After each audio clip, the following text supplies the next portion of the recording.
السلام علیکم YouTube families. اکثر ہم لتا کے بارے میں ہمیں معلومات دی جاتی ہے،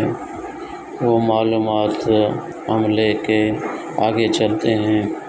جیسے ہم ذکر قلب کا ذکر کرتے ہیں اور ہمیں بتایا جاتا ہے کہ اللہ کا ذکر کریں، اللہ کا ذکر کریں، اللہ کا ذکر کریں۔ اس ذکر کرنے سے آپ کے دل کا قلب کا لطائف ایکٹیو ہوں گے۔ ہم یہ شروع کرتے ہیں تو ہمیں بہت ساری مشکلاتیں آتی ہیں، وقت سار گزرتا جاتا ہے ویسے ویسے اس میں دل کا سکون بھی جاری ہو جاتا ہے، اس کے ساتھ ہمیں اور بھی مشکلاتیں پیش آتی ہیں، وہ جو اکثر انسان کو اس مقام پہ پہنچانے کے لیے جس کے مقصد سے اس نے یہ شروع کیا ہے ذکر، وہاں تک نہیں پہنچتا۔ اکثر شیاطین کی وجہ سے یا اور کوئی وجہ ہے جن کے بارے میں ذکر کرنے والے کو بہت سارے مسائل سے پیدا ہو جاتے ہیں، دنیاوی طور پہ اور جسمانی طور پہ اور روحانی طور پہ۔ یہ سارے مسائل جب ہوتے ہیں تو اس کو فیس کرنے پڑتے ہیں۔ یہی میرا اکثر علماء جو ذاکر ہیں یہاں وہ پہلے ذاکر سات لطائف کے قلب کے ذاکر بن چکے ہیں، تو اس طرح معلومات ہمیں دیں کہ ہم کس طرح اپنی منزل پر پہنچیں گے۔ اگر منزل پہ ہمیں پہنچنا ہے تو اس کی گائیڈ لائن ایسی دی جائے، سیڑھی بہ سیڑھی جیسے بندہ اوپر جائے۔ یہاں تو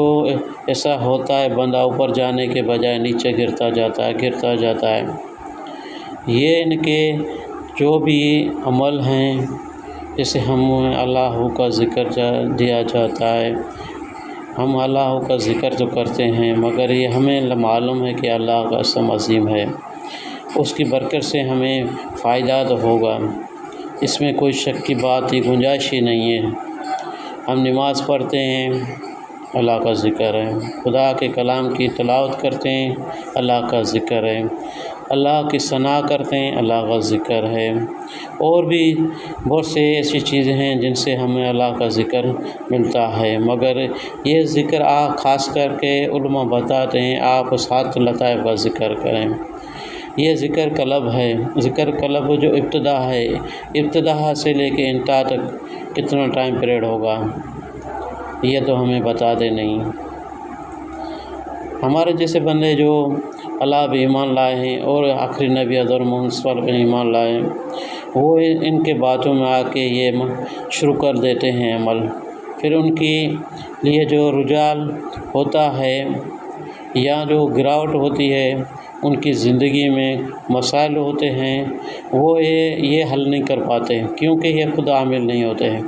اگر عامل ہوتے تو راستہ ایسا بتا دے، اس کا پروسیجر ایسا بتا دے جس پہ چل کے بندہ کامیاب ہو جاتا۔ مگر یہ مجھے اکثر علماء کے جو میں تفصیل یوٹیوب پہ وغیرہ دیکھتا ہوں، مگر وہ کچھ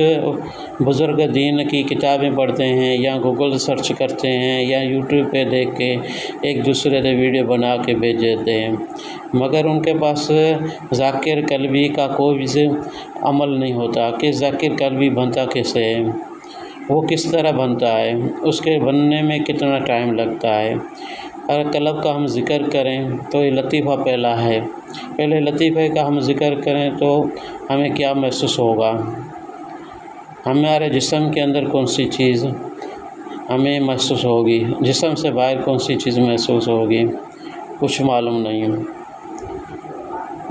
ہم یہی ہمیں کہا جاتا ہے آپ ذکر کریں، ماشاءاللہ اچھی بات ہے ذکر کرنا، مگر ان کے لیے صحیح راستہ دینا اور ان کو صحیح گائیڈ لائن دینا یہ اول فرض ہے ان کا، یہ نہیں دے رہے ہیں، کیونکہ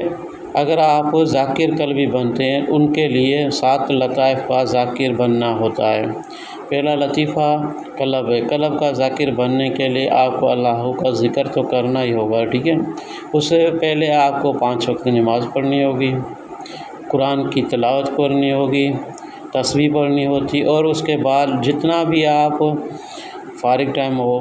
اللہ کے گھر میں بیٹھ جائیں، اللہ کا ذکر کریں، اللہ کا، اس سے جو بھی آپ کو دل کو سکون ملے گا وہی ذکر ہوتا ہے۔ ہاں، اس سے آگے کی منزل پہ آپ جانا چاہتے ہیں تو اس کے لیے آپ کا ایک مرشد ہونا چاہیے جو اس عمل کا ظاہری عامل اور ہو، اس کے پاس ان لطائف کو منزلیں طے کی ہوئی ہوں، ان کے ساتھ وہ مخلوقات بھی ہو جو گائیڈ لائن انہیں دیتی ہو، جو ہمیں وہ آپ لوگوں تک پہنچائے۔ اگر یہ ساری چیزیں آپ کو مل جائیں تو بہتر ہے۔ اگر آپ کو مرشد کی تلاش ہے تو 12 امام سے کسی امام کو مرشد بنا لیں یا ان کے آل سے بنا لیں۔ استاد کو چاہیے جو آپ کو ایسا منزل پہ پہنچائے، ایسا استاد جو خود ان 7 لطائف کا عامل ہو، اس نے 7 منزلیں طے کی ہو، ہر منزل کا اس کا معلوم ہو کہ اس منزل پہ کیا پڑھنا ہے، کتنا پڑھنا ہے، کتنی تعداد کے ساتھ پڑھنا ہے، کب میں اس منزل پہ پہنچاؤں گا، یہ سارے معلومات ان کے پاس ہو، پھر جا کے وہ ان لطائف کے بارے میں معلومات لوگوں کو دے۔ اگر یہ سارے معلومات نہیں ہیں تو خدا را آپ اپنے ذکر کو اپنے پاس رکھیں۔